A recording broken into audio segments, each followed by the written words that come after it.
Well, I am back from Thanksgiving break, and yes, there are a lot of movies I missed, like The Fabelmans, Strange World, Bones and All, so it's best I get caught up on some movies, like Nutcracker Massacre. I'm honestly surprised this isn't from the writers or directors of The Killing Tree and those recent Krampus or Jack Frost movies I watched, considering that, like those, this is also about a group of people getting together in a country house and then are attacked by something. It has one of the same actors from The Killing Tree. Stephen Staley played Jack Frost and Krampus, and I've seen this death scene about 5 times now this year. The movie is from the makers of some of the Bronzy films, and also Hatched, which was a running around the house from something movie, in that case, a dinosaur. It wouldn't surprise me if this movie, Hatched, or Exorcist Vengeance were all made in the same house. I will say, I love so much that the killer in this just looks like a guy in a mask who is supposed to be a nutcracker.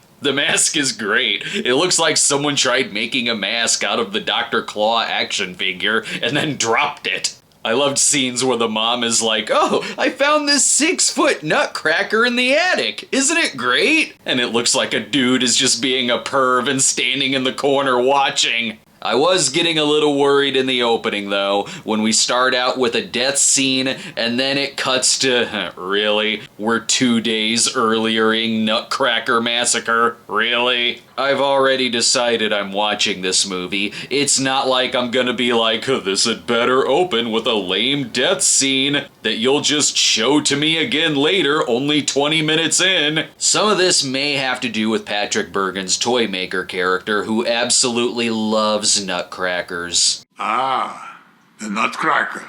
They're wonderful. Yes, they are. They've been inside of me.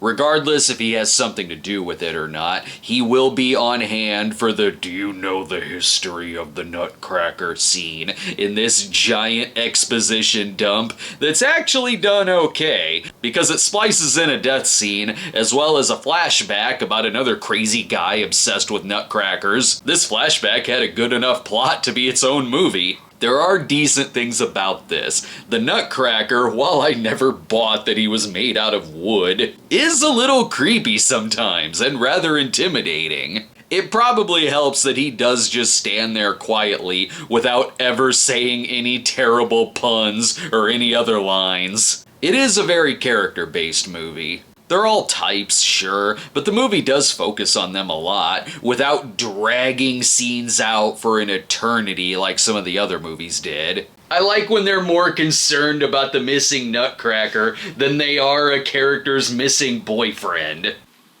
You know, I could treat you much better. Your boyfriend's missing. So, he's not here.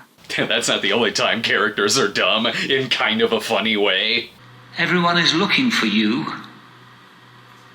If that's you, Melissa, this isn't funny. Yes, that's definitely her. The acting is fairly decent, though. Plus, this movie has one of the best death scenes I've seen in a VOD movie this year. It's a movie about a killer nutcracker who at one point uses a nutcracker to crack a man's balls open. And yes, it shows it, and yes, it's very hairy and painful. And if the rest of the death scenes were anywhere close to that, I could have given this something in the B category. But most are kinda middle of the road, despite using a lot of Christmas stuff like icicles, ice skates, and candy canes. The sound quality also isn't great. You'll spend a lot of time fighting with the volume control, because there will be characters speaking with different audio quality within the same scene. There's also some awkward camera work and editing that can take you out of it sometimes, and the effects near the end aren't so great. But I'll give it a C+.